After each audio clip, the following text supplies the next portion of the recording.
Let's do it. Okay, kids. Good day. There's been an awakening. I'm going to put that at the beginning of now. That's perfect.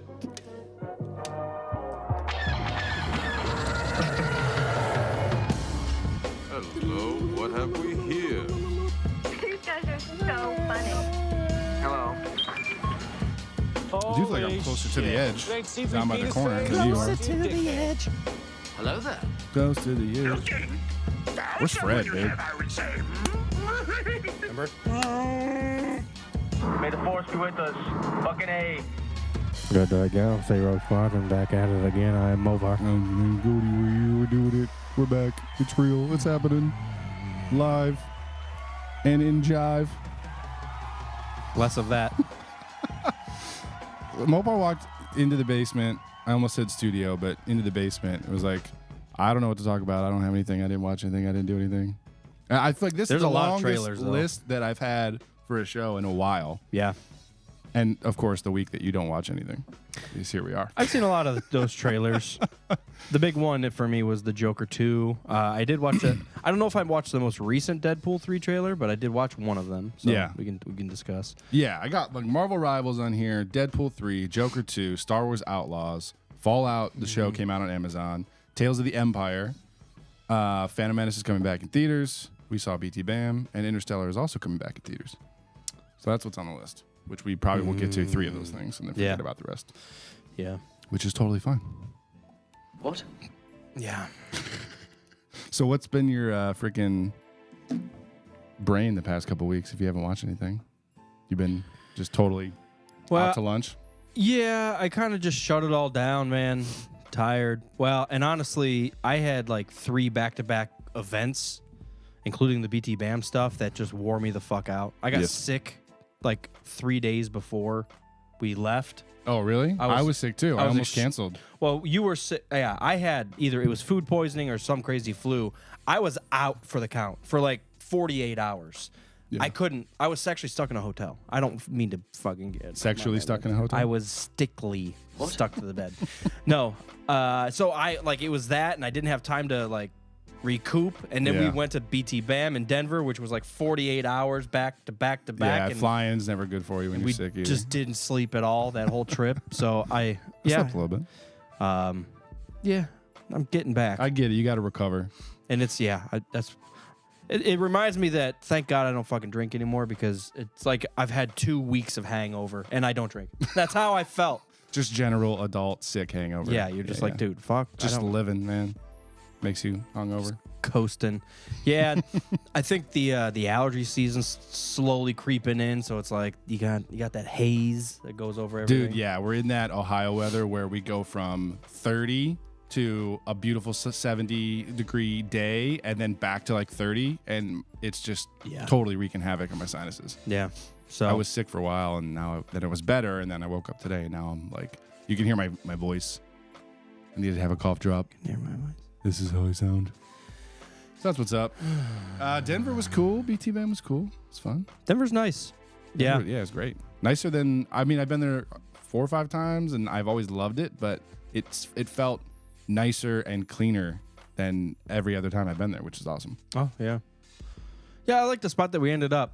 It was like downtown, middle of downtown. Yeah.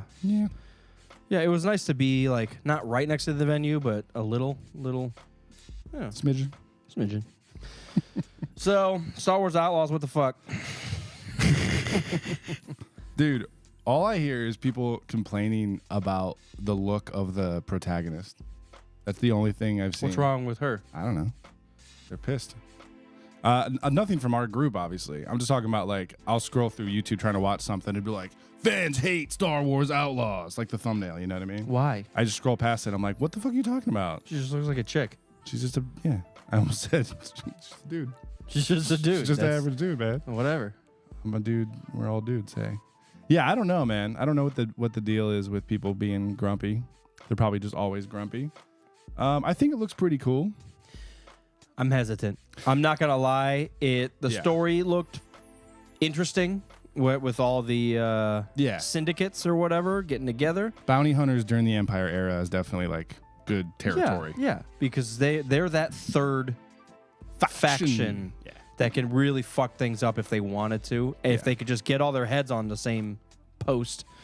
But I don't know. It does kind of seem cliche. Ubisoft Cliche, as well. I guess, is what I want to say. Is like, sure, she's gonna be the, rough and tumble. I'm not gonna lean one way or the other, but I'm not gonna fly straight. But I'm gonna do my thing, and I'm gonna end up doing the right thing at the end, and that's gonna happen. Yeah, like fucking Iden Versio. Yeah. We never heard a story from the bad guy's point of view. 2 missions in, I'm with the rebels now.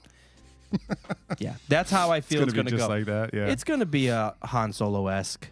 yeah. Like he doesn't follow the rules, but also When it comes like push comes to shove, you go with the rebels. he doesn't follow the laws, but he follows moral rules. He Yeah. has a moral compass, Yeah, and that's kind of how most bounty hunters are. which is that's a good kind of character That's kind of what archetype. they've shoved down Boba Fett's throat in his show too. Yeah, and even people like Jin and Cassian, same kind of thing. Yeah, see, that's what I was trying to go for. It's just like a generic, like you could take and plug and play any one of those like 7 people, and it would still be the same Yeah, game. Am I excited? I mean, the gameplay looks fine. It didn't blow me away. It looked good. the first trailer I thought was a little more interesting, where you could see her kind of going through Crawling. the end of a mission, get to the ship, take off, and go into space. All like there's no loading Like screen. Starfield? Like all in one green. Yeah, the opposite of Starfield. Like all in one like fell swoop, I guess I would say. Yeah. I don't love these types of games, like the action adventure, Assassin's Creed, Assassin's was- Uncharted and stuff. Exactly where I was going. I appreciate them. Like I know Uncharted is like one of the best games ever. Like visually, it's cool. Story wise, it's cool. It's not my favorite type of game. So like I'm kind of like this looks cool, but I'm hesitant as hell, especially with in general video games at large these days. I'm just like wait a couple weeks and watch the reviews and see how it turns out. You know what I mean? This does not want to pay full price on. Or I get don't the want to fucking make premium. the mistake of Battlefront Classic Collection like we just did 3 weeks ago. And buy it and play it for 2 hours and never touch Star Wars Outlaws. Should be I awesome. have a feeling it's going to be a Star Wars Squadrons game where it's going to hit and it's going to be like, this is decent. And then 3-4 months from now, you're not going to hear But a not memorable. fucking thing. Yeah. I don't think Squadrons is even live anymore. That's how short-lived that game was. Like, it's hard to even find matches. That's interesting. People just, like, I haven't dropped followed it. up on it at all. Yeah. I think it was too close to, like, a flight simulator. Like, there was too much to do. It was To interesting. control the ship. Yeah. It wasn't. You got to make it a little easier. Like, Yeah. I get the details because that's what Star Wars is. A lot of it is about. Yeah. But like, just let me flip a switch and have shields instead of like having to level my shields versus my power versus my lasers. And oh shit, I also have to fucking fly. Isn't that why I hire a Chewie to Yeah, exactly. do all these button mashing shits? Yeah. It's weird because it's like, it's probably the closest we've ever been, might ever will be to how it probably feels to fly in Star Wars. Yeah. But it's so close and so realistic that I'm like, it's too much now. I can't do it. It needs It's to be no more longer- fantasy. It's no longer a game. I'm actually flying, and this is like, Yeah. what the fuck am I doing right now? I'm paying actual credits for fuel now. This sucks. Yeah, exactly. Cashing out my savings account to get some more Dateries. Terry. Yeah, Squadrons. I lived in Squadrons for like 3 weeks, maybe max, and that was it. Nah, I'm right there with you. I dropped it immediately. How much money have I spent on games that I played for like 3 hours? A lot. A lot. How many of them are Star Wars? I wonder. A lot, man. More than I would like to please. This will be the last time I mention it, but Jedi Survivor is well worth it. Yeah. I am still at the last boss, but I'm telling you, it's well worth it. Period. Yeah. It's. I feel bad. It's on my list. You know, the other thing. I just get engrossed. I'm just all up Elden Ring's ass right now, and I can't pull myself away from it. Yeah. Like, just get in the zone, and I'm just, soaking it up before I do get sick of it and then switch on to something else. But Survivor is probably going to be next, honestly. It's fun. While I'm in the zone. Same kind of gameplay. It has some twists and turns, and it has some revisits in certain aspects that feel fucking Darth Vader? brand new again. That feel fucking brand new again. And they do it in ways that you're like, oh, okay, motherfucker. I See get what you're it. doing. I see yeah, what they're actually, you having. still do make stories in Star Wars. That's cool. Doing the grand scheme of stuff, like when the first one, it was very limited. The second one kind of blew it wide open. Yeah. Like, you just come across stuff on planets, you're like, dude, I gotta fight that? The fuck am I doing? Dude, so what is... Let me get your thoughts on this. We probably talked about it kind of like in fits and starts, but maybe not fully on. I was excited when Disney started going past the films and started kind of opening it up to a bunch of different types of content. More books, and then they create the High Republic. They got the shows, they got the games, kind of, even though they've been lacking. I was excited at first because I want more Star Wars, like we always want more Star Wars. I feel like when you said, fuck, what did you just say? Something was memorable or wasn't memorable? Squadrons wasn't memorable. Doesn't feel memorable. I feel like Star Wars, the first 6 movies, always were memorable, no matter what. Even people fucking hating on the prequels, you remember it so well that you're hating on it. Yeah. You can't stop yourself. I feel like we're flooded with content, and it's so hard to make this volume of content and still keep everything memorable. And I think that's the problem. Like the same thing that we saw with Marvel, probably. Yeah, you get watered down if you do too much. But then again, man, But if it was I know all it's good, I know if it's all old head in our heyday, but that like 03 to 07 run, all the books were fucking phenomenal. All the games were fucking phenomenal. All the movies were fucking phenomenal. Now you're lucky if you get one out of those 3. that you're might be a like, little bit of nostalgia talking. That's what I said. Yeah. But it was still there, and it was still fucking memorable. And I still went back and started reading the Clone Wars books, and Yeah. they're still fucking great. Yeah. So when I go and read a new novel, and I don't give a flying fuck about it, halfway through what are you doing? Why am I reading this? Yeah. It's like I couldn't get into High the Republic. High Republic shit. I'm really hoping Acolyte makes me dig it. Sometimes I need to see something visually before I go and read the books. It just helps me kind of get the characters in my head. Oh, speaking of watching something before I read the books, I finally watched Dune. the first one. Yeah. Yeah. So I don't know if you want to talk about it or we can talk about it later. It's been a long time since I've seen it, but I have seen that. Yeah, it was great. It was fantastic. fucking phenomenal. I don't know why I it's waited so right up long. your alley because it's a slow burn, but Yeah. but there's like Space Game of Thrones. Space Game of Thrones.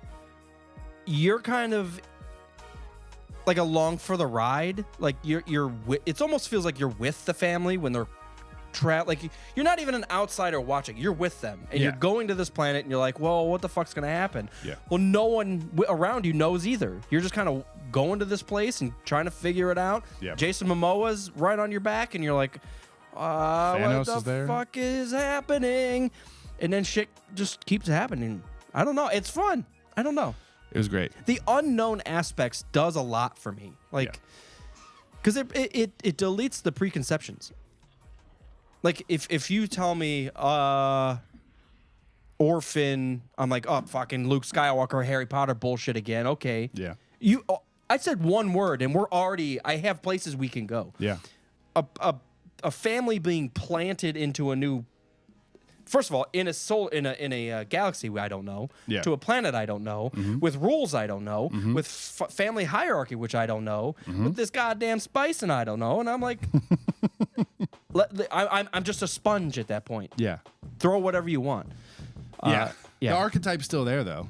I mean, he is straight up orphan. It's Luke, it's Harry Potter, it's all those people. The kid, I mean. Yeah. Like, that is, like, the main archetype. It's like you have all of your father's qualities and your mother's qualities, and you're the chosen one that's going to bring them all together and fucking save the world. We've seen it 100 times, but I guess I was so pleased with Dune because it gives you the classic archetypes that you're used to, and it gives you all the world building of a place that you've never seen before. It gives you, like, the politics and relationships and, like, the family stuff and the tension that you need. And it was all just executed perfectly. I'm going to throw my stake in the ground and tell you why. Why? Because it's made for adults. Yeah, that's part. That might be part of I'm it. not fucking around. That's one huge downfall for Star Wars.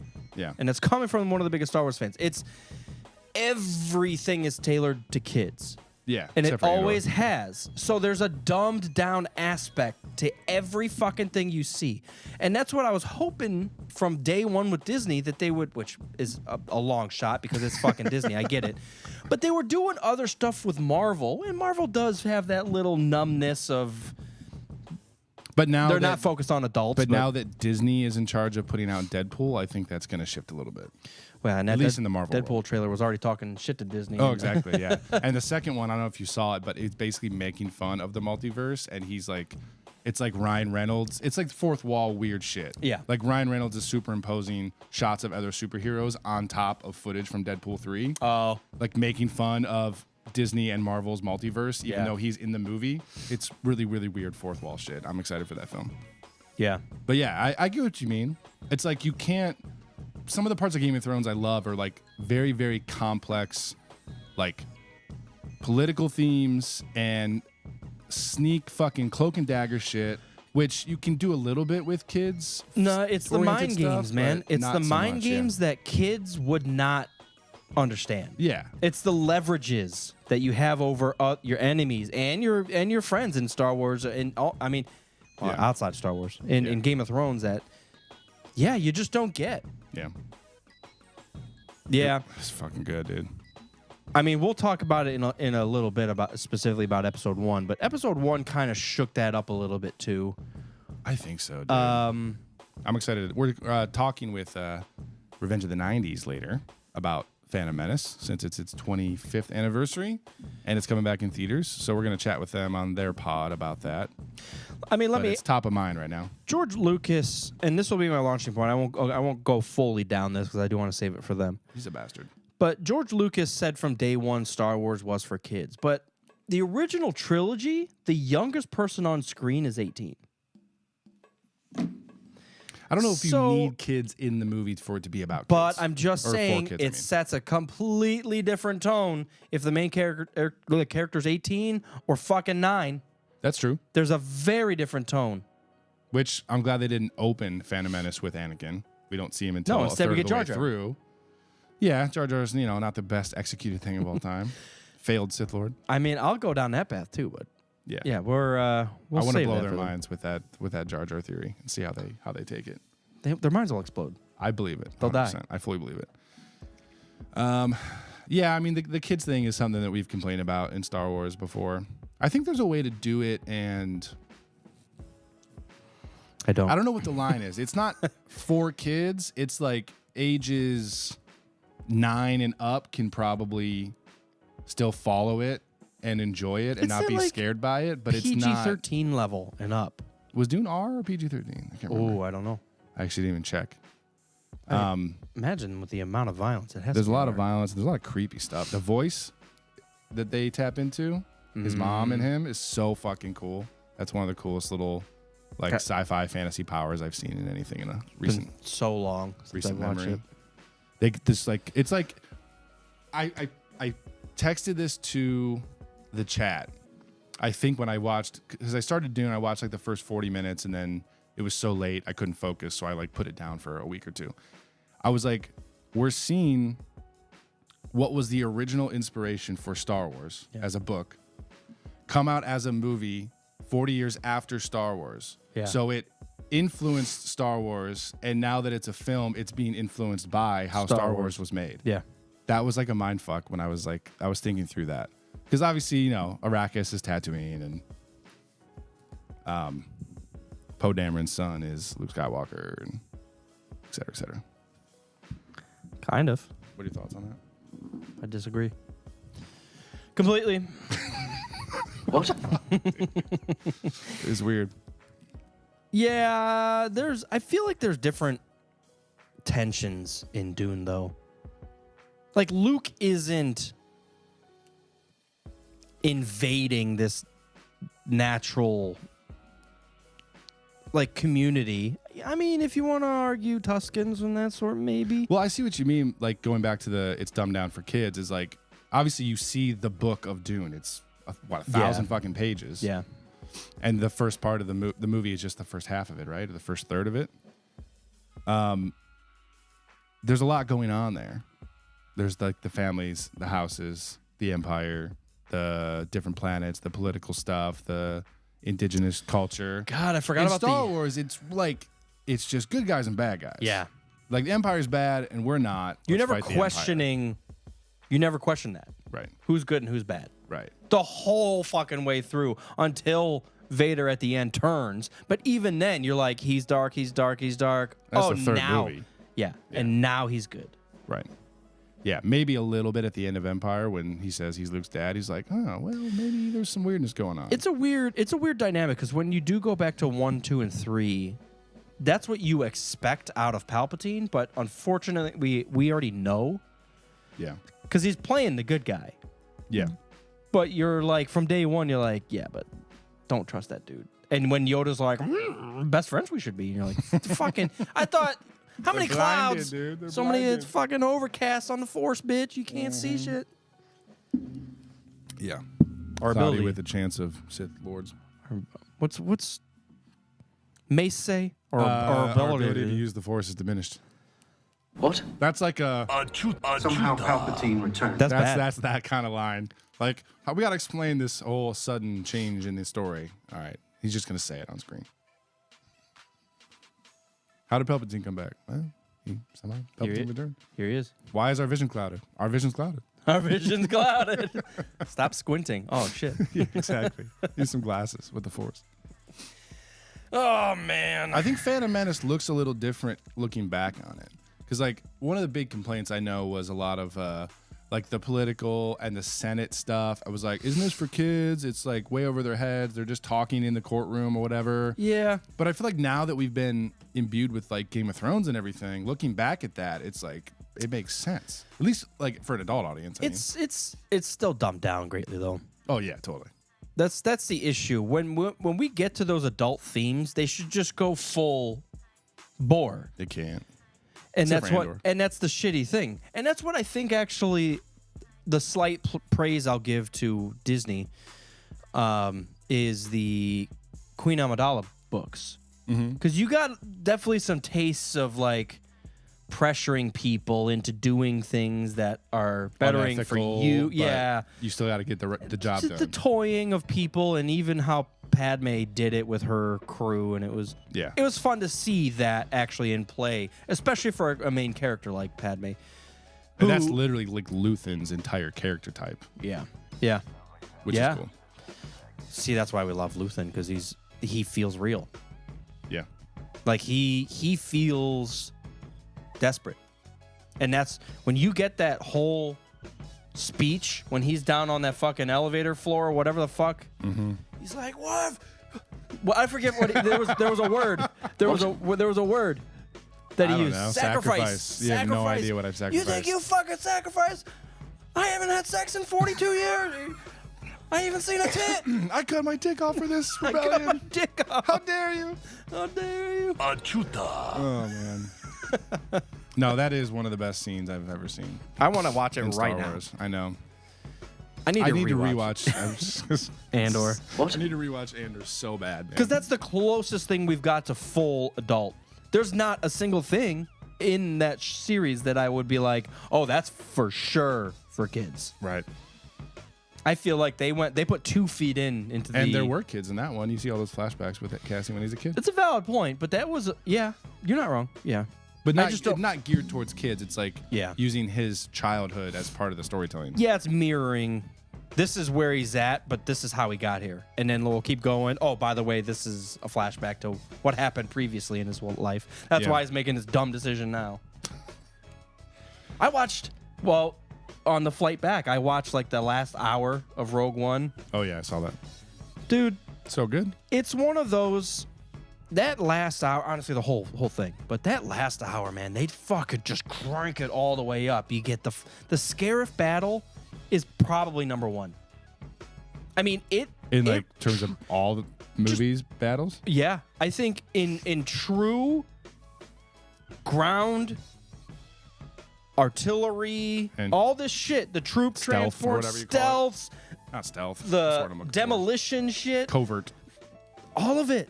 Yeah. It feels so right. And the cinematography of it, where you're just kind of flying in and out. And everybody dies in such a good way. Yeah.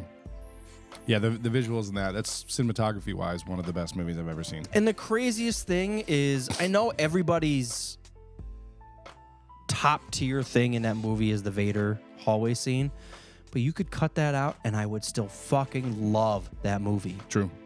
I mean, it's not even close. I hate to say that. In Disney era, I mean, Solo's great in a similar way. But man, when we're talking grand scheme Star Wars, finally the bad guys lose. Yeah. And it really changes the whole trajectory of the OT. It's like retrofitting. Yeah. Because everybody's happy dancing, and then you go back and watch Andor or Rogue One, and you're like, fuck. Yeah. What had to happen to make them happy dance? Exactly. Or to allow them to happy dance with no consequences, yeah. Just one off, many Bothans died, and you're like, what the fuck does that mean? It's great, man. It is great. I don't think there's a single time I've watched the end of Rogue One and didn't start shedding a tear for K2. It's like losing a fucking 100%. puppy. Yes. Just the most loyal, and it doesn't just hit you once, because then, what's the pilot? Oh, Saw Gerrera. No, what's the actual pilot's name? Oh, sorry, Bodhi. Bodhi finally plugs it in, and then he dies. And then Chirrut Baze. And then Chirrut dies, and then Baze is just fighting for his life, and then he dies. Little turtle guy dies. And then the bad guys lose too, because Director Krennic gets shot with his own fucking gun, because that's how the Emperor does it, or the Empire does it. Tarkin, yeah. And then you get to watch the last two just fade into the light, and you're like, dude. I know, that What the shot fuck is did I just watch? I know, it's incredible. It's astounding, really. It really is. The craziest thing is this is all wrapped around a plot hole. Right. A physical hole, an exhaust port. What if that's where Plot Hole originated? I'm pretty sure it was a porno.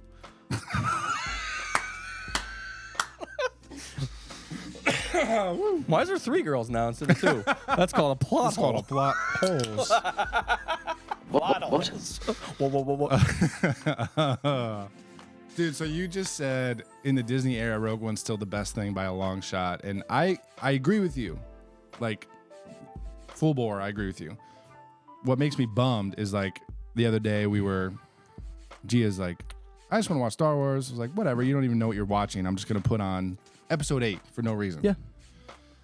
And I get pissed because the good parts of 8 are like some of the best Star Wars we have ever seen. It's just fucking dripping with Star Wars. But then it will cut back to some of the most bogus shit you've ever seen. And it's like, yeah. I can't. It takes you so far out of it. It takes you. I'm like, I'm not going to fast forward through all the stuff I don't like. I need a super cut of episode 8 where it's all the good stuff. But it's like, if there were just a couple changes in Last Jedi, it probably would be my favorite of the era. But I would agree with you at this moment. Rogue One is definitely the best. I don't think there was a point in Rogue One that felt like that. I'm gonna butcher his name. M. Night Shyamalan. I actually don't know how to say it either. M. Night Shyamalan. Yeah. I'm saying how they said it always. I didn't feel like there was one of those points in Rogue One. Like a twist. I felt like an obnoxious twist. There was. They didn't trust each other, and no one in the fucking rebellion trusted each other. And they were having these councils, and hey, there's talk of this fucking demon death ball in space, and they still voted against it. And there was a fucking team that said, no, fuck that, we're going. And it dragged them up. It just felt natural, like a natural progression of human thoughts. Where in other Star Wars, they are writing human thoughts to fit the story that they've written. You know what I'm saying? It's fabricated. Yes, it's a fabricated emotion that you're supposed to try to feel, but it came from a storyline clearly that was written. Which every story is fabricated by its definition. Right. But to make it so it's not obvious. Yeah. And again, that's another thing that Dune did fantastically. It's like you are immediately bought in, and you're like, I'm in this universe, I'm with this family, and I'm along for the ride without any questions. And in Star Wars, yeah, there are sometimes like I kind of convince myself to buy in sometimes. Yeah, and that's the bad thing. And Like with Boba Fett. Oh, I'm like, dude, I love the clones. I love Tamara Morrison. I love Boba Fett, and I have to like force myself to like engage with the entire show. You know what I mean? it just feels.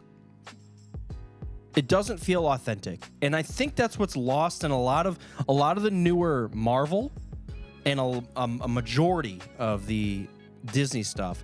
And like you said, if you take pieces out, man, there's some phenomenal shit in the Disney era stuff. But when you're looking at full shows or something, even Seven is still Ahsoka, great. you're like, Rogue One's good, Solo's good, Yeah. Andor's good. Seven's great.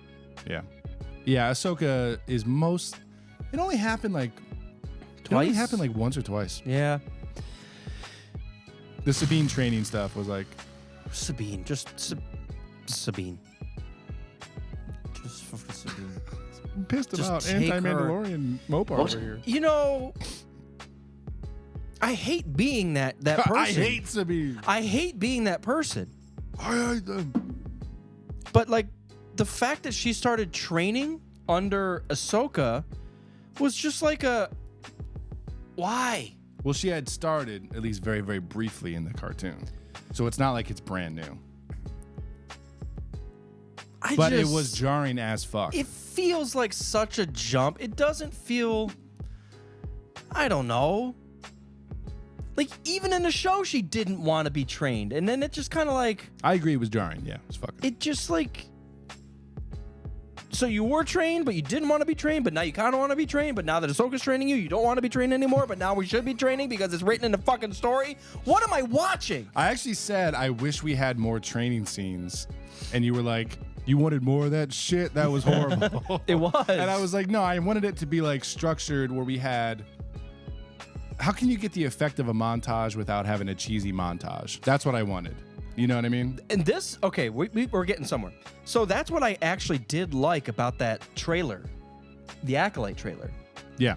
Is that quote unquote montage was that teacher walking in and out of these kids that were sitting, you know, cross-legged on the ground, and they literally had their eyes closed and they were just thinking. Yeah. And you're like, dude, that's a montage without being a montage. They're all learning about themselves with an instructor who's pointing things out. How do you feel? Cold, sir. Well, get a fucking blanket. I told you, Timmy. A cup. A cup. But there's Peter. those other ones that you're like digging into, and it's not opening the characters' minds at who he's talking to, but it's opening our minds. What goes through the mind of a Padawan, of an apprentice? Yeah. We actually get to see that.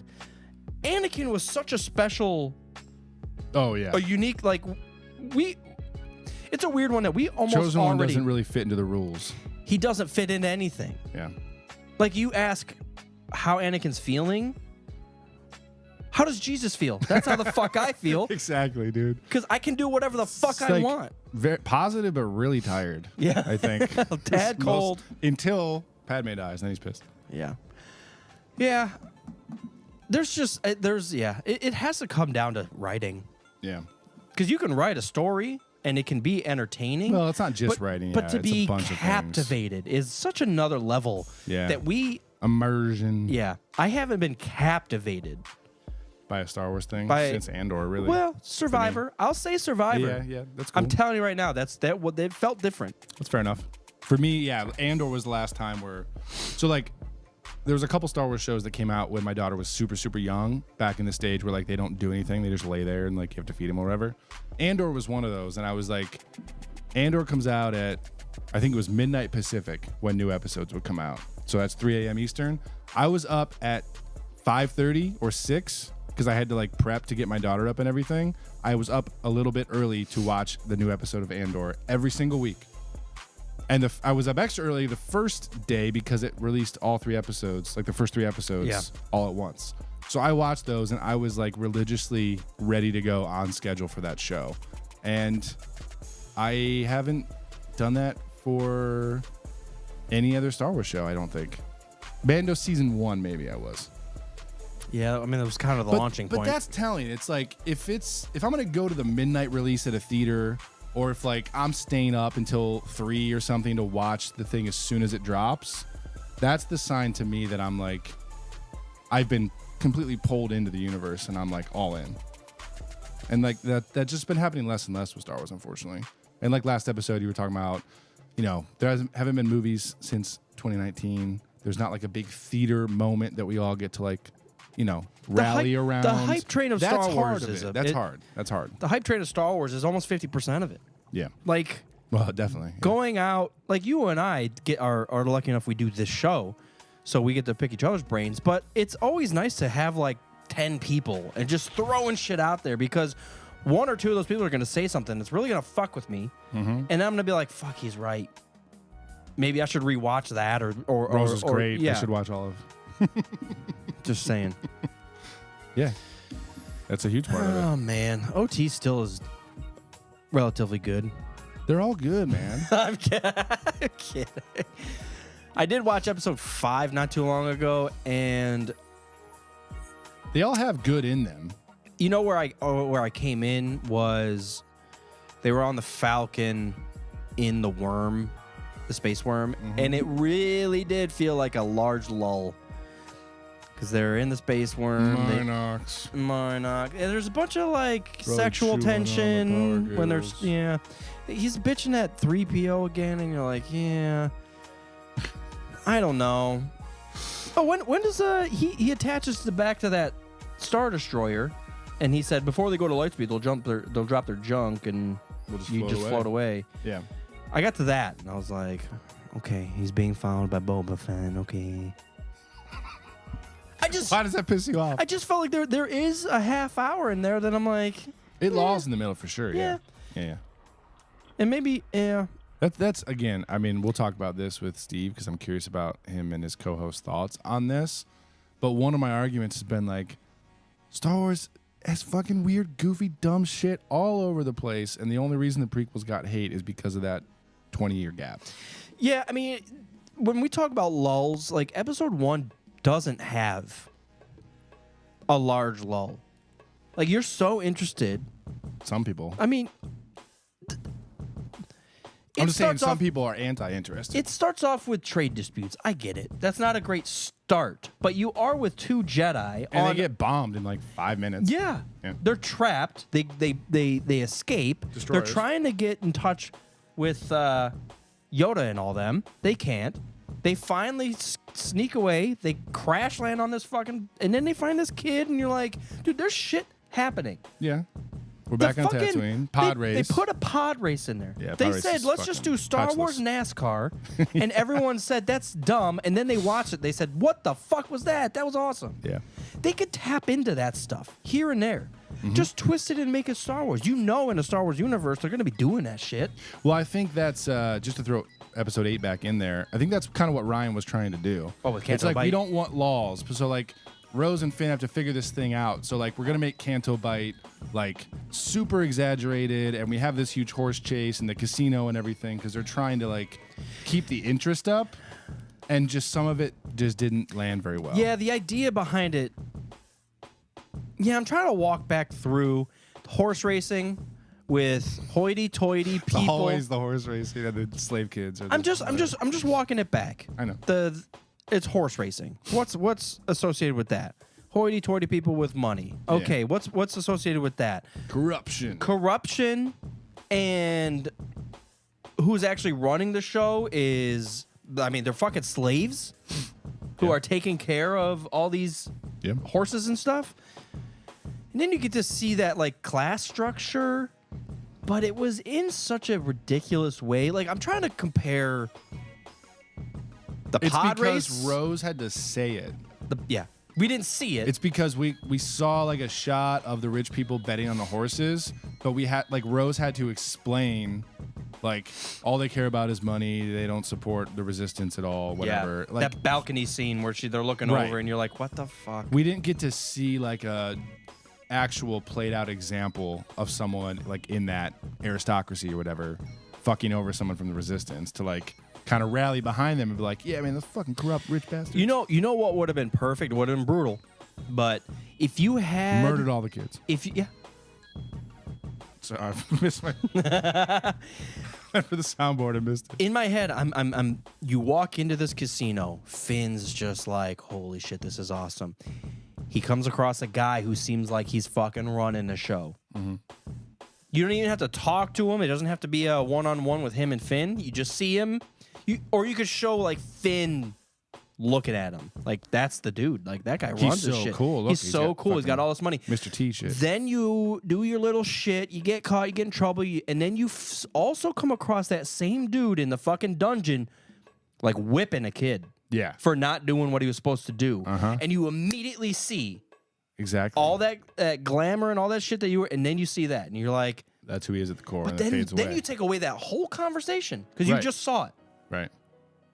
And then he rallies to save the kids, and then that kind of evolves into, going against the cops, and then going against the rich people, and then getting off planet. It writes itself. I don't get why. Dave, call us, please, brother. We have ideas for you. Yeah, there is some things. I don't know. I mean, I've never made a film, or even, I guess we made short films. That doesn't count. I never made anything like that, so I don't know what the fuck is happening while they're going through production that can cause things to just get rushed or cut or changed or whatever. But it did kind of feel like from that documentary that Ryan had a pretty good grip on the whole thing. So yeah, maybe it was trying to throw in some kid-friendly stuff, and it just kind of got away from him. I'm gonna tell you what it was.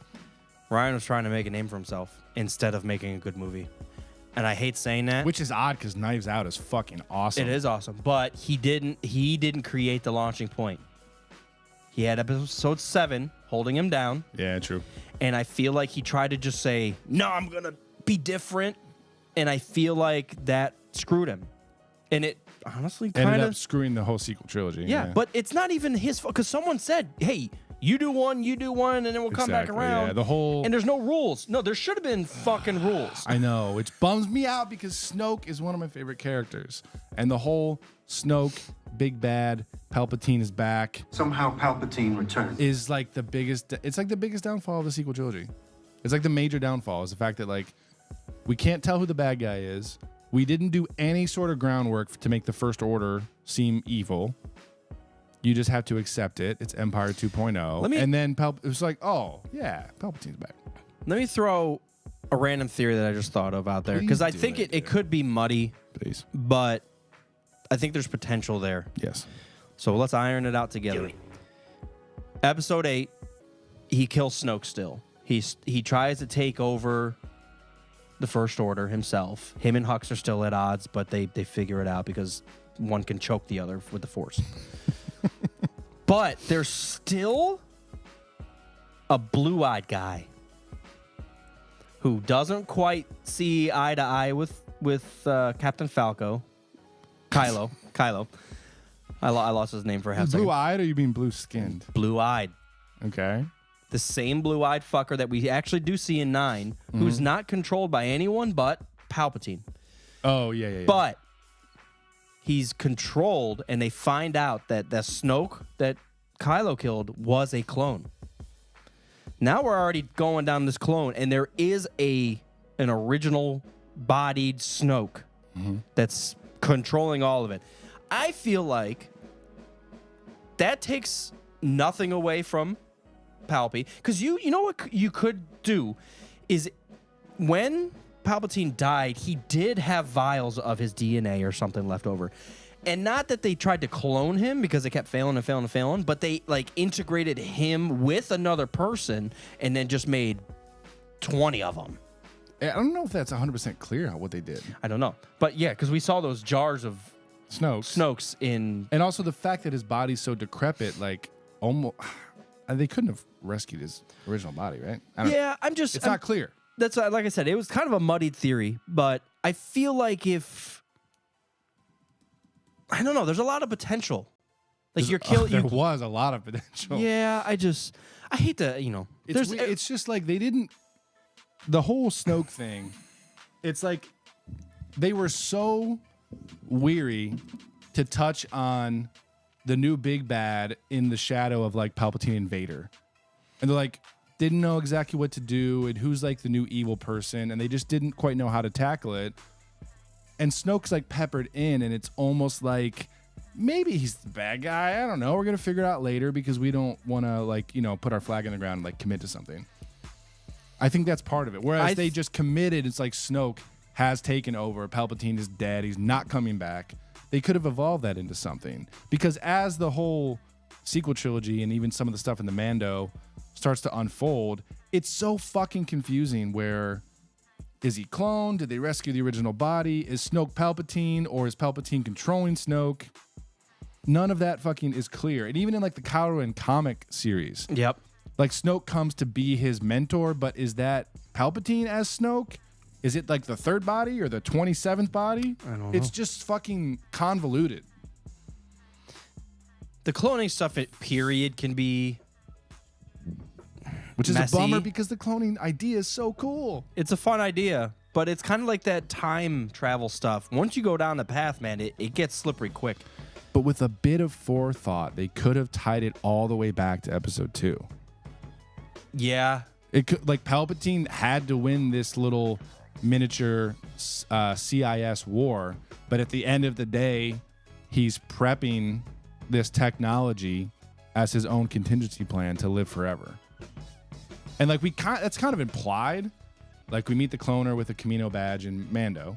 Mm-hmm. We see there's some Camino ins and some cloning shit in Bad Batch. Well, but then it's they blow just up. never explicitly stated. Then they blow up Camino, which is like, Yeah. hey, we figured enough shit out. We don't need any Yeah, of this, trash 'em. and we don't want anybody else finding it. Yeah, it's like hinted at, but it's not explicitly stated, which in some cases is fine. But when that's the main villain, it's like just give it to us, man. The potential I'll still say that they have is the Filoni. Well, where are we? Is there going to be a Mando movie? There's a Mando and Grogu movie. There's what I'm calling episode 10, which is Rey and the New Jedi Order. And there's some sort of completion of Thrawn. With Ahsoka and Mando Ezra? together. Like Ahsoka and the whole Rebels crew, yeah. Which originally I thought that and the Mando thing were going to be the same movie. I think they're two separate movies. From my understanding. Shinobi, please help. Yeah. I mean, we're too far past everything, right? What do you mean? I mean, Well, you can no, just keep we're- retconning stuff. Well, I'm saying yeah. The Ahsoka show and Mando overlap greatly. Boba Fett's before that. So I used to have a real good lockdown on all of the eras until post episode 7, and now it's been confusing the fuck out of me. Yeah, they kind of jump around. So Mando is in between 6 and 7. Ahsoka is in between 6 and 7. Yeah. When's Boba Fett? Between 6 and 7. Between 6 and 7 as well, yes. So all three of them happened Yeah. prior we need to. a name for that. I don't know what it's called. There probably is a name. I just It's going to be the I'm not on Thrawn Twitter anymore. It's going to be the Thrawn era. That's But a whole other thing. But they've It's a whole other fucking thing, dude. Like you 7 years into the project, you decide to bring back one of the most notorious villains in Star Wars Expanded Universe. Actually, the most notorious villain in the Star Wars Expanded Universe. You bring him back. But now you can't like fully commit to him being the giant big bad threat and presence because you've already done that, and you have to like kind of weave him into storylines to make it work. Whereas if you had just come out from day one, like Thrawn is fucking up the galaxy, dude. It would have been a totally different thing. You know what episode 9 Palpy does? Somehow Palpatine returned. Not a goddamn thing. He's just waiting to be absorbed by someone so he can get a full body. It's weird to me. Shinobi, I was just asking you what the next 3 movies are. Because I thought the Mando and Grogu and the Ahsoka thing, they're 2 separate movies, I think. Or I thought they were the same movie. Then there's a we're Rey confused. one. The Yeah. Rey one I definitely know about. There's a third, but clarify. Anyways, No. but keep going. I forgot it. It doesn't fucking It's matter, okay, dude. I highly encourage you to watch the Fallout show. when you can. Yeah. I assumed that I'm not joking. That trailer, that talking about being just full bore. Yeah. Like 30 seconds into that trailer, I was just holding on to something. Yeah. It's like, dude, they're doing it. They're doing everything right. Like I said, after we reviewed the trailer, I've never seen an adaptation that is so note for note.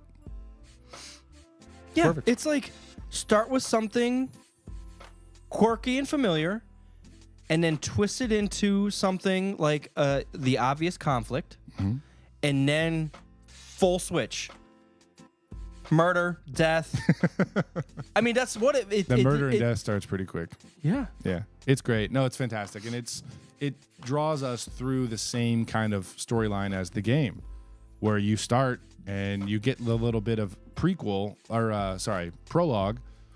but then you're in this vault and you don't know what's going on, and it feels like it's 1950, but it's actually like 2120. Yeah. And like, what the fuck is happening? So like, you follow the main character through all that stuff, through the vault, and they eventually get out or whatever.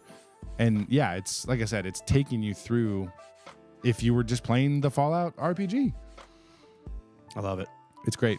Yeah, it's fantastic. I'll wait to go into too much detail until you watch it. But I've watched the first 2 episodes so far. It's great. They dropped it all at once, so the whole thing's out. You can just binge it if you want. I try to get... So my wife likes period pieces, loves like historic and classic stuff. And I was like, because it's so like 1940s and 50s, like maybe she'll like it. And within like 15 minutes, she's like, there's too much like guns and death and stuff. I can't watch it. Not like it's gross, but she's just like, she hates action movies and stuff. So she's like, yeah, it's just too much violence. I'm not into it. But it doesn't feel... I'm assuming it feels natural. Natural if you've played the game, yeah. 100%. Okay. Yeah. But then she heard some of the music and she was like, didn't you play this game like in college for like 1,000 hours? That's what you're worried about right now? Yeah. As soon as she heard some of that soundtrack, yeah. I was like, yep, we did. Sure did. So definitely do it when you can. He's hacking, he's whacking, he's smacking. He's hacking, he's whacking. I still remember, and I don't... I remember I think it's Fallout 4, you come across a town that's really creepy, and all the people are super overly friendly. If you stick around and... I think you wait until nighttime, there's another building you can go into, and it's all body parts. And they corner you in there and try to like rape you. Yeah. What? It's pretty fucked. I remember most of that, yes. Also the simulation shit when you get stuck in that like video game. Do you remember that part of the 4th one? Yeah, where you're supposed to be like you're in like a Beaver Cleaver kind of world. Yeah. Yeah. Yeah. Creepy. That's fun, creepy stuff. I love it's got just such a darkness to it that I don't know. I just feel... If anyone could recommend something similar, and what I mean by similar is obviously not, fucking nuclear Fallout 50 stuff, but the way that they randomly combined future stuff, retro tech, 1950s vibes. Yeah. It's like a very, very, very eclectic combination. So if there's any other like movies or games or books that are kind of like that, Dark Tower is kind of like that actually. Yeah. Stephen King's got like fucking westerns, fantasy, sci-fi, and horror all wrapped into one. Yeah. Which actually they're supposed to be finally making that into a real series. I'm sure it's years off, but I heard that they're actually finally going to adapt that properly. They'll never do it. But anyways, yeah, it's not many things are like that. Did you ever? This is a random jump. Did you ever watch the new Space Jam with LeBron? Someone just asked me that like a day or two ago. I haven't yet. No. I get the hate for it, but also I thought it was pretty like along the same lines as the first one. The first one is one of those multiple movies that I've said have a huge nostalgic trigger for me. Yeah. And I go back and watch it and I'm like, this is bad. The first one's pretty bad. Yeah. This one's pretty bad. Power Rangers is like that. Fucking Mortal Kombat is like that. Yeah. Like this, Yeah. It's not great. I just think what I'll say is I think this will play the same chords that the first one played for us. I'm a little out of touch with the social media aspect and the kid part of it. But it's like Some of the memes, like TikTok references and stuff, probably. Yeah, they just use a lot of technology into it. There's an algorithm that's played by Don Cheadle. It's a little forced into like futuristic stuff, but it's probably not far off of where we're at now. Yeah.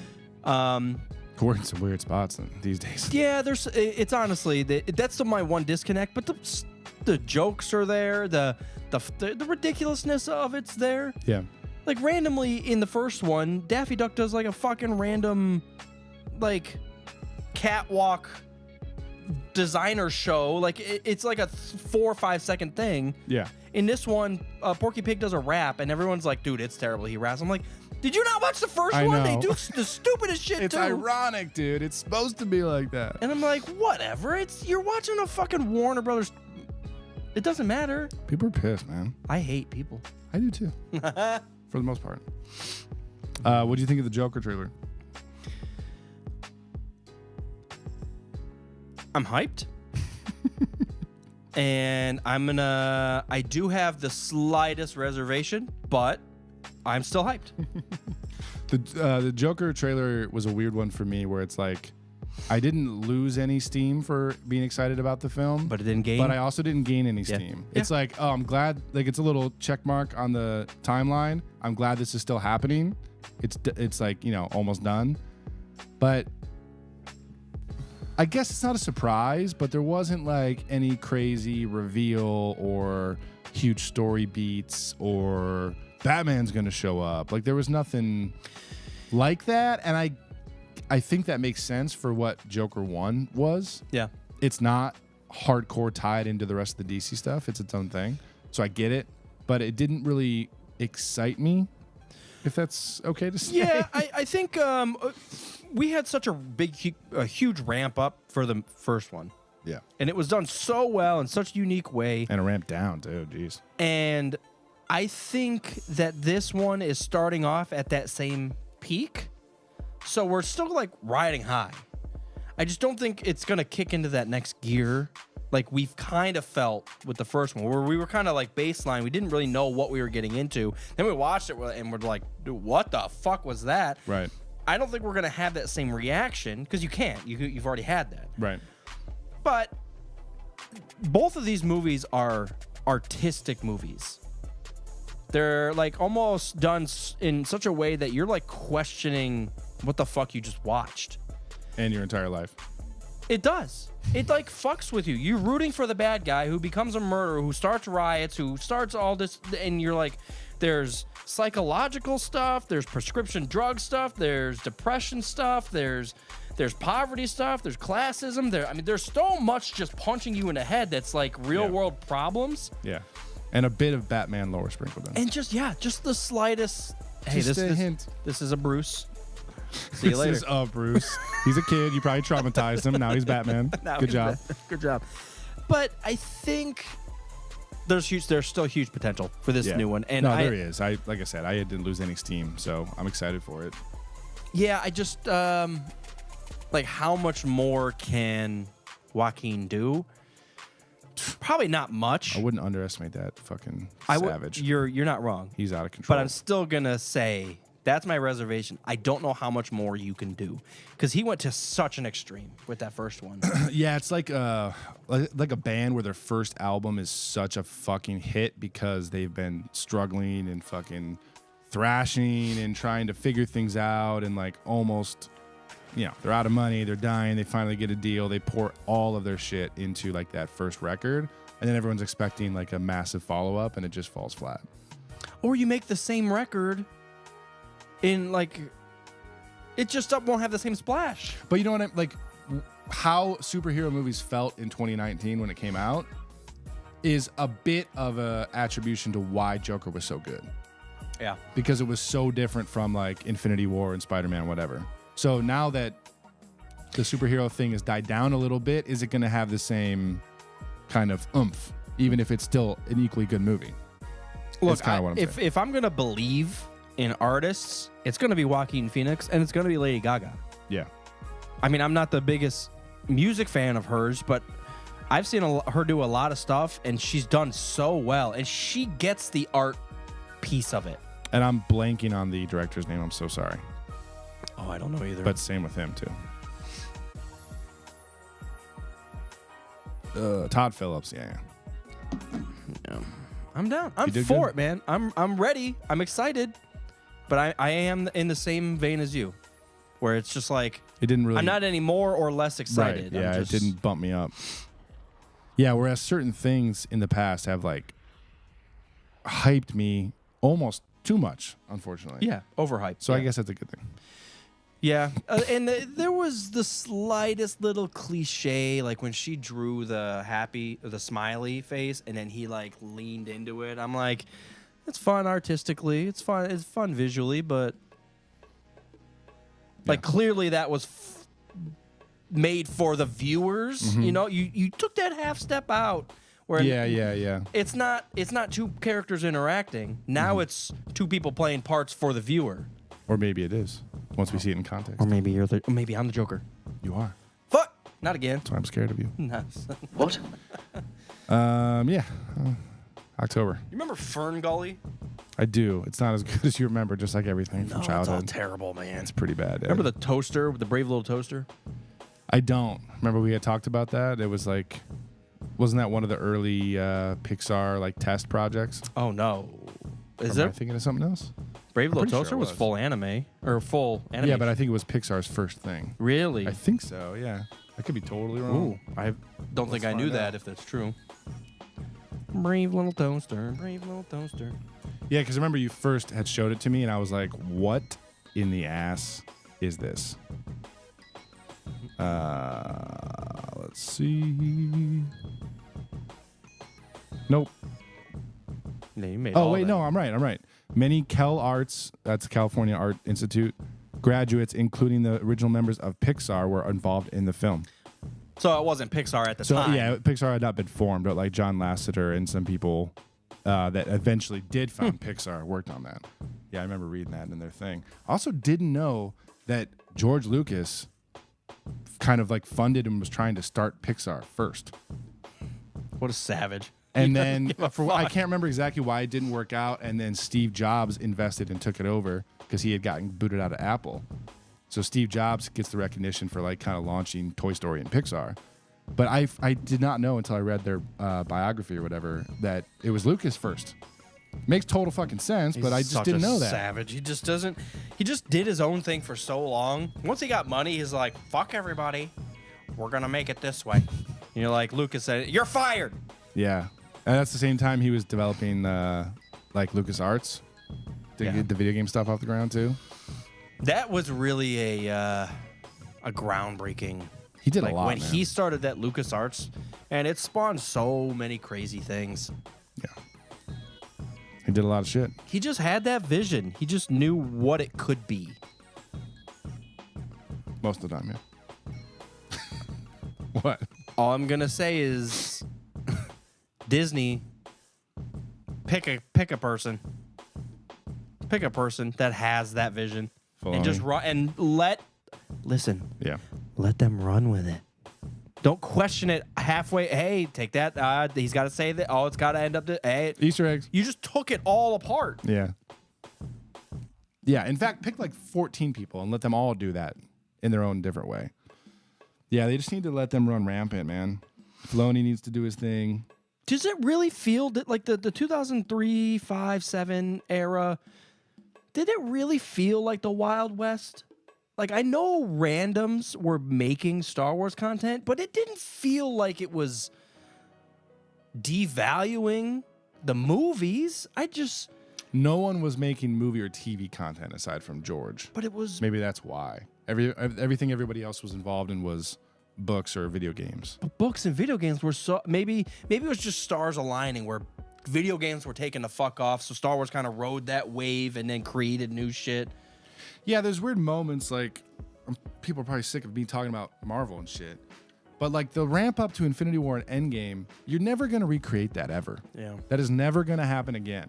even if Marvel makes I'm very hopeful for Deadpool 3. I've been on a Marvel hiatus. I think that's gonna reignite things for me. I hope it does. But even if it's great, it's still not gonna be Infinity War and Endgame and the lead up to it. That's its own thing, and it's never gonna happen again. And I feel like the lead up to Episode 3 was the same kind of vibe. Like going into Episode 3, KOTOR, Battlefront, all the expanded universe, like Bane books and everything. Republic Commando, like all that. Its own era was just huge, massive, bloody massive. Man. But you know what was great about that era is every little thing supported each other in such a weird. It wasn't even like in a collective way. It's just, hey, I want to learn about the clones. Fucking Republic Commando and clone novels. What the fuck else do you want? Luke, fucking heir to the Empire, or you want Legacy of the Force, or whatever the Legacy series? Yep. What else do you want? Well, fuck all that. Let me go back. Well, I got Bane, you got Revan, you got KOTOR. What the fuck do you want? Yeah. Speak to me. Now it's just like, you guys want to hear about the Rebels? The Empire again? Rebels and Empire? You guys want to hear about the Rebels? Oh, but you haven't heard from this point of view. Rebels and Empire. Here's another guy. He doesn't start as a rebel. But he is a rebel. He might not become one, but he does. He is at heart, though. What? Oh, here's a bad girl. Yeah, she's a rebel. I don't know. It's not just Star Wars either. I mean, you could make this argument about a bunch of different properties. Like, You're right, yeah. You're right. When they get too solvent, I guess is the right word. So, like, I'm excited for the House of Dragon Season 2. That's coming up. But I heard the intended Jon Snow sequel spinoff series got canceled. But there is some other Game of Thrones spinoff happening too, aside from House of the Dragon. I can't recall exactly what the plotline is. But this is the same. It's the same thing. House of the Dragon. How good can it actually be? We've already got. It's really good. You're right. But I guess I'm. It's not diluted, I guess is what I'm saying. I'm questioning your nothing will ever be Endgame. Well, with that attitude, nothing will ever be Endgame. No, I just mean, like, Marvel's not going to live up to that moment again. They could. Like, Star Wars might not live up to the 2005 ramp. They could. Maybe. It's going to be really hard. They could. It's going to be really hard. With the right stories, with the time, with the build, you can get there. And I think the potential here is for Marvel especially is Doctor Doom. Yeah. Thanos was great. Everything he was a part of was great. I'm not the biggest Thanos fan. See, it's almost the same way in a negative effect, an opposite effect with Thrawn. I was never a big Thrawn fan. You put him on fucking screen, I'm watching. Well, they did it well. Which is a crazy thing because I'm not a big Thrawn fan. But everything around Thrawn and how he controls it is so fascinating to me. But it's not it's not Thanos specifically. It's that Marvel was, in terms of major cinematic films, had started scrappy. No one believed that Iron Man was going to be successful because no one heard of him. It's not Spider-Man or Batman, whatever. And it ended up being one of the biggest moments in film history. And you have the culmination of Iron Man and Captain America, the rest of the Avengers, Thanos is coming into his own, Spider-Man's rolled in. It's like it's not just the film itself. It's like all of like the pop culture and the vibe surrounding it is kind of what I'm getting at. What as good as House of the Dragon can be, and I hope it is because I loved season 1, it's not gonna be as big of an event as like season 5 and 6 and 7 of Game of Thrones. It could be. It might be better technically, but it's not going to be as big of like a cultural moment is kind of what I'm saying. Yes. What Marvel had. See, the crazy thing is outside of them running with Iron Man, they really didn't take too many large risks. They told the stories of each hero, all the shit, used building blocks that were already set up. But that hadn't really been done. You say Spider-Man, you already know. But that hadn't really been Stop. done. You say Spider-Man, we already know who the fuck Spider-Man is.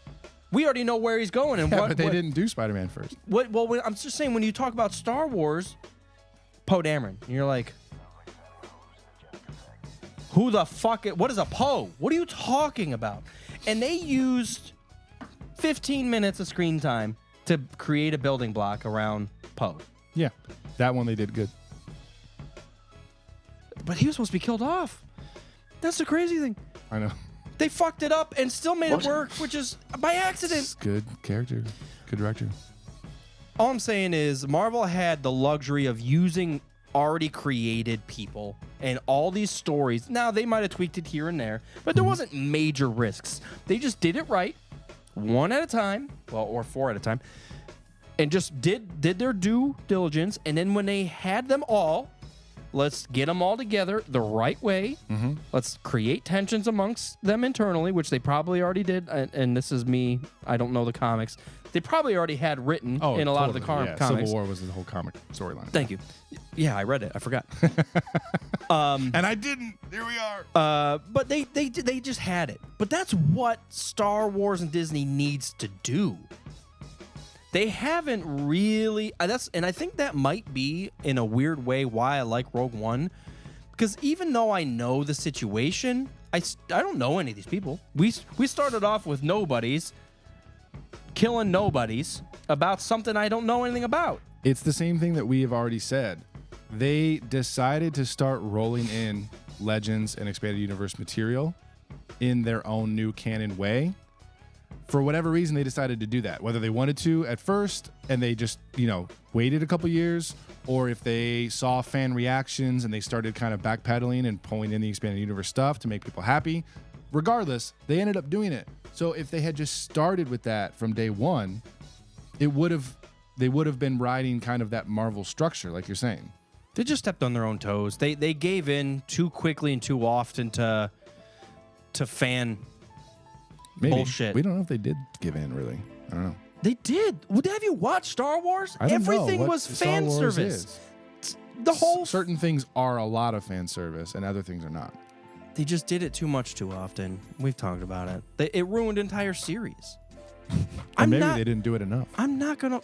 No, it's impossible. You didn't give me a reason to watch. The Obi-Wan series was fun, but that's where it fucking ends. Well, that's kind of what I mean. It's not interesting to me. If they had just come out and been like, here's the new Star Wars movie, the main character is Jason Solo, he's going to turn evil. Like, if they had just taken the fucking thing that already existed, morphed it a little bit, they would have copied the same structure that Marvel did. I mean, in a certain, I agree.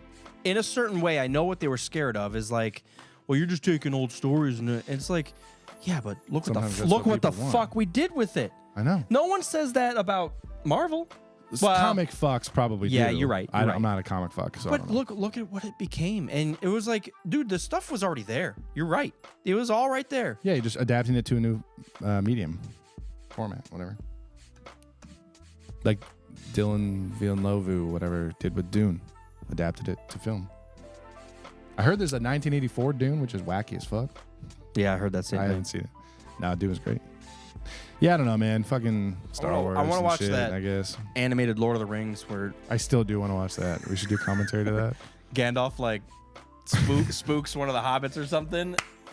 I always see that like GIF or that little short. I haven't seen that. No. He he's talking to like Frodo and like I think there's two of them. It must be him and Samwise. But he's like talking to him and he's like, "All right, guys, we got to go this way." And they're like, "Okay." And he turns away and then like spooks him. I think it's this one. That? No. I think it's that one. Walking through the Shire, dude. Yeah. I love it. Samwise, you little bitch. That's funny as fuck. That's the craziest, funniest thing I've ever seen. Until I saw some memes, I didn't know that there was a pre-Peter Jackson Lord of the Rings anything. I didn't know. I would pay money to see it. We should pay money to see that. It's free. So Phantom Menace, we talked about a little bit. That's coming back to theaters for May 4th for the 25th anniversary. I hope you guys are going to go see it. We're going to go see it. We're going to talk to Steve on Revenge of the 90s about Phantom Menace later tonight. Yeah. That'll be out, I think, Friday. So check that out. Subscribe to them if you can. If you can't, I understand. Send them pizza rolls in the mail. What Shinobi have to say? Sorry, we should probably read the chat. Doesn't matter how Disney does it, people will complain. A large number of people will just not be happy no matter what. Yeah, you're definitely going to deal with that no matter what. Like people that were, reading the Infinity War comic series note for note, I'm sure were pissed about how the movie came together. Right. But you're gonna have to piss someone off eventually, so you might as well just make the best thing you can make. He says, I guarantee you put Mopar in charge, there will be people outside with pitchforks. There's already people outside with pitchforks. Yeah. I'll just make fun of them as they're pitchforking. Exactly. Each dude. other. What? Oh, guys. So Did we even talk? we've been talking the whole time. I forgot. We've been talking about what? There was another trailer, I thought. There was a trailer for a Marvel game that I kind of want to talk about. Oh, okay. But we can do that next time. We'll do it next time. We're out of time. Oh.